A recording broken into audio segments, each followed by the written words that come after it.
Hello again in this installment of Spiritual Wisdom. I'm grateful to all of you who follow me here and to this little community here on YouTube. And if you've been here before, welcome back. I hope you're doing well.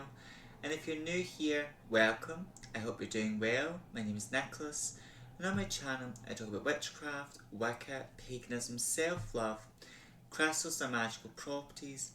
I also do readings on the channel and talk about all matter of false, occult and spiritual topics. So if you're interested in those types of things, you know what to do. Please subscribe, join this amazing community, and click the bell icon to be notified each time I upload a new video. And this is a safe place if you're practicing witch, Wiccan, pagan, or whatever spiritual path you may be on, because there's no right or wrong spiritual path. There's just the path that's right for you, the individual. Now today I'm going to be talking about, are we ever truly alone in life? Now feeling loneliness is a different type of thing. Like, it's beautiful to spend time alone by yourself. Like solitude, like I love solitude, and for me that could be simple as like I love to go in nature.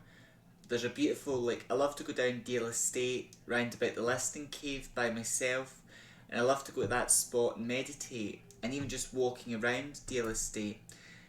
So I love to do that, and there's many other nature spaces I'm drawn to, but you know, and sometimes I love to go to Starbucks or certain cafes and just sit in there, drink my favourite beverage, and read my favourite book or books, and just enjoy being by myself. Now, solitude, being by yourself, enjoying your own company, that's all well and good. There are times in life where, yes, you will feel alone. You feel no one, maybe you feel very lonely because you've got no one by your side, or even if the right people are around you, you might feel lonely because you're going through a loss or a grievance, whatever it may be. But even if you spend time alone by yourself, out of choice, out of enjoyment, you know, you're choosing to embark on solitude, you're embracing the hermit card, the hermit energy, you're embracing that energy. Or you just, you know, you do feel very alone. Either way, you're never truly alone in life. Your angels and guides are always with you. You know, your angels and guides are always with you every minute of every day, and they're supporting you. You've got ancestors, some of them you know, some of them you don't, but they're watching over you. You've lived many lives of reincarnation, so in certain lives there's gods and goddesses you prayed to. You had profound and wonderful experiences with these gods and goddesses when you prayed and you meditated with them, when you did magic and ritual with these beings. You had profound and amazing experiences with them in past lives. And also in certain lives you may have walked a religion where it was part of your family, and there may have been beings like angels, for example, were part of your family's religion, and you worked heavily with angels but were part of your family's religion. So these beings that you've worked with in other lives, they remember you. Now they don't have to reach out to you, you can reach out to them, and as long as, and I'll talk more about that deity work or working with spirits, as long as you do it with, you know, you're respectful, you get, for example, if it's like Goddess Hecate you want to work with, Goddess Hecate's for everyone. You know, you would learn about Goddess Hecate, learn about her history, her mythology, and as well, so you'd learn about that. You'd learn about her history, mythology. Then you would, you know, you would create a, you know, you'd get to know her for you. How is she'll meet you, Goddess Hecate, where you're at, so you'd get to understand her for you. Then you may meditate, pray with her as well, and you would treat her with respect, kindness, just as you would a friend or a teacher. And any deity you work with, you would do that anyway. But these beings, rather you reach out to them and create a relationship with them, or they reach out to you by giving you signs, synchronicities. Now, sometimes in life the way it works is you could watch a program, you're drawn to the program. It could be it could be a fictional program for entertainment, but in that program there's a bit of truth mixed in with the mythos, you could say. Like for me, like I would hear a lot about Goddess Hecate, but one program, they didn't portray necessarily Goddess Hecate in a very positive light. That yes, some of the things that were saying about her was true, but it was Atlantis, you know, and that aspect of her being a witch goddess. But yes, that's one side of her. She's not just a witchcraft goddess. And the BBC Atlantis programme, if you've ever watched it, and if you haven't watched it, I encourage you to watch it. It's a good film, a good series, sorry, a good TV series, 2-part series. But that's where I really heard Goddess Hecate. You know, the that's where I heard about the goddess, and from that program, I was really interested about the goddess, and I really wanted to learn more about her and what she was about. So I studied Goddess Hecate, and I learned a lot about her mythology, history, and then I started creating an altar to her, meditating, and I continued working with Goddess Hecate. There was never any moments for me of fear or that, because for me, yes, in that program they portrayed Hecate in quite a dark and scary light, but to me, characters and things can be portrayed in a certain way, but for me, I don't judge a book by its cover, because if someone told me, well, for example, if somebody told me this god or this goddess is evil, horrible, I would go, okay, I'm going to look up this goddess for myself and find out, are there any truth in what you're saying, or is it just fear-based what you're saying? So, for me, we're never truly alone though, because our angels and guides are always with us every minute of every day, and they support us. And we can meditate with our angels and guides, we can pray to them.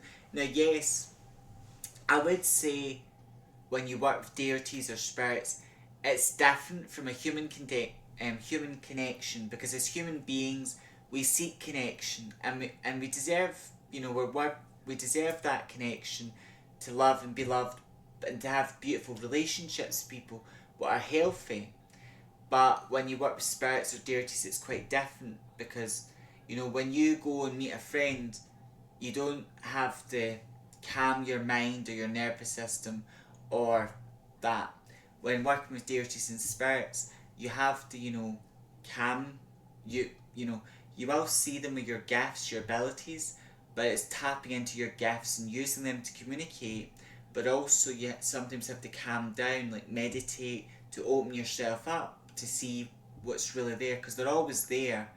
And your angels and guides, I like to think of it as you're one person, and then all these different gods and spirits and guides are they're all around you, like a big circle, and they're watching you all the time, and they're guiding you. And you can meditate with them, ask for guidance, and they'll give you that guidance, advice on a situation or matter, and it's up to you what you do with that information. So gods or spirits, your spirit guides, help you by giving you advice, by giving you guidance, or even showing you maybe the parts of you that are unhealed, like your shadow self, or the darker parts of you, or even showing you the true nature of things. Maybe they may try and make you see things as they truly are, not the way you perceive them to be. So, you could be in a relationship, you could love someone, and your spirit guides could tell you, and we know you love this person, but they don't feel the same way about you. And your spirit guides will never lie to you or lead you down the garden path. They want you to be safe, they want you to be healthy, they want you to grow as well. And it takes time to get to know who your guides are, to work with your spirit team as well. And sometimes it's the beings you worked with and reach out to in previous lives. You may have worked with that being, so they reach out again in dreams or signs, or you just feel very drawn. For me, like with Goddess Hecate, I was just the name called me in. I was very drawn to her name, and then when I saw images of her and researched her, I was very drawn in. But my first goddess, but I still work with her, still part of my life, is Goddess Aphrodite. She was the first goddess I ever worked with.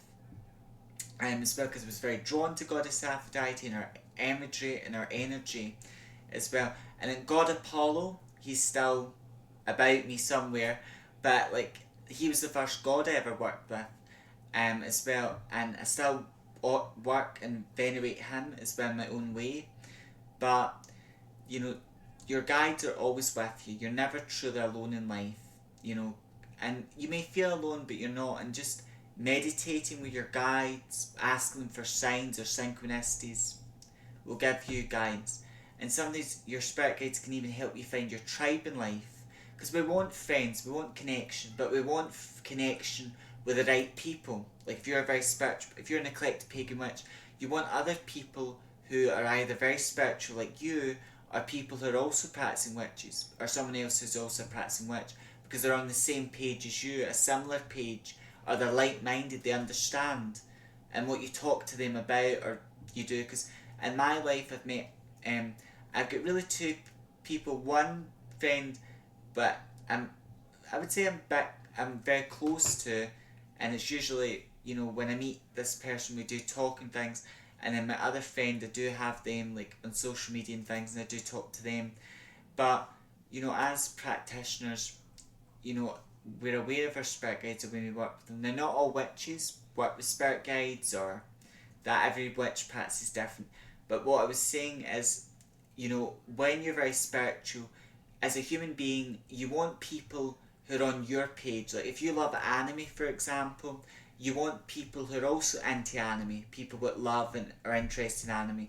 Yes, opposites can attract, as long as you've got a good friend with it's not to say that people with different interests can't connect and have a good bond, but more often not, if you have certain interests, you more often not want to meet people that are like-minded, or similar, people that are on a similar journey to you. We want that as human beings, there's nothing wrong with that. But at times, especially when you're on a spiritual path, like if you're an eclectic pagan witch, many of us who are witches are solitary. Not all, because not all witches, and some witches choose to remain solitary out of choice. Some witches, they want to be part of a coven or a group, but they just don't know how to get involved with that, or there may be fear there. But sometimes it's not even fear, it's just how to find out where there's a coven nearby you and meeting out. And again, a lot of people, they look for a sense of community. And again, it's not to say you can't, be part of a group and also have your own practices and be solitary as well. So you can have that balance act. Or you could be a very solitary practitioner, but know people who are like-minded. But at the end of the day, when you feel alone in life, it's important to remember that you're never truly alone, but your angels and guides are always there for you. And if you meditate with them, pray with them, and quieten your mind, because a lot of people will pray, which is they're asking for something, they're petition, but when you pray, you're speaking words to a deity or a higher being. But once you do a prayer, I really feel it's best to quieten the mind down, to meditate, regardless of what religion you're from. Because a lot of people say, well, I prayed to the gods, or I was in deep prayer, or I talked to them, but I never really heard anything or felt anything, or I just didn't feel the connection. And to me, the missing link, the missing part of the jigsaw is meditation, because in my experience, and everyone's experience is different, but I feel when you meditate, you're quieting your mind, you're allowing maybe images to come through, and maybe when you meditate, you're quieting the mind, and then you're able to hear spirit much more. So in my case, when it came to working with deities and spirits, I would always create an altar for them. I'd light a candle, or I'd light certain candles for them. I would give offerings as a sign of respect, and I would start praying, asking them to come in, asking for guidance. So for me, the prayer is inviting that higher being, it's talking to them, but then after I pray, I go into silence mode, which is meditation. And as I meditate, I'll start, because I'm very clairvoyant, when I've always meditated with Goddess Hecate, she's always shown up for me, and I see her in my mind. I see myself at the crossroads, I see her standing at a crossroads. She shows me, what direction do you want to go in? And then I choose either a castle, or I choose sometimes a cave, sometimes a bench, there's a garden bench. So sometimes Hecate says, these are the three, roads, choose a path you want to go, and we'll walk to that path together. So I walk with her to a certain path, and then we sit with, one of my best meditations with Goddess Hecate was I chose to go the castle path. So the two of us went to the castle, and because it's meditation, and also because, you're travelling, when you meditate, you can also travel into the astral realm. So Hecate said, take my hand, and I took her hand, and she said, I'll use my magic, let's magically appear into the castle. So that's what she done. I took her hand and we magically, just like, you could think about it as like Harry Potter, though that is fictional. In the astral realm, everything goes, the rules from our world and the astral world are very different. And Goddess Hecate being rules over the liminal space, she can travel to any realm, any world, any dimension. But in my experience, that's just one experience with Goddess Hecate, because I've had many. We magically appeared at the castle in a room. There was this fire burning, there was 2 seats, and she sat down, I sat with her, and then there was tea, and she poured tea for me and herself, and we drank tea and we talked about things in life, and it was just a wonderful experience. And there's other beings who've had similar experiences like that, but meditation is like, I love travelling. I would say, like, I love travelling in real life, I love travelling, but and the nearest I got to travel in my own life, the nearest I got to travel would be like abroad, because I love travelling, but I've always wanted to travel. The nearest I got to that would be Rome. I got to go to Rome in 2016 with my school, and I loved that experience. I loved that experience as well. But being a spiritual person, I also get to travel in other ways, because I get to travel in other ways. I get to go to other worlds, other dimensions through meditation, through astral travelling. And I know I'm never alone. That's what I love about my witchcraft practice and being a spiritual practitioner. Because even though right now the way it looks is, if you look at the camera, you see me by myself.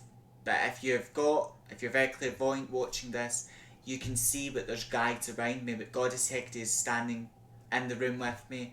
Archangel Michael is here. Even Apollo is in the background as well. And I feel their energy here with me. But in life, you're never truly alone. Your angels and guides are always with you. And that's the message I wanted to share with you today. As always, I hope it brings some guidance, some comfort. And it reminds you, if you do feel alone or down, but you're never truly alone. But your angels and guides are always with you, and they will help and support you. All you have to do is ask for them to give you signs, reach out to you. You can even ask them for specific signs, like you'd ask them, let me see a wood pigeon, or let me see a crow, or you could ask them for a specific sign and let it come up for you in dreams in your waking life as well. So as always, stay safe, look after yourself, walk your spiritual path with pride, and if you're practicing much for me, stay witchy. May meet, may part, meet again, blessed be.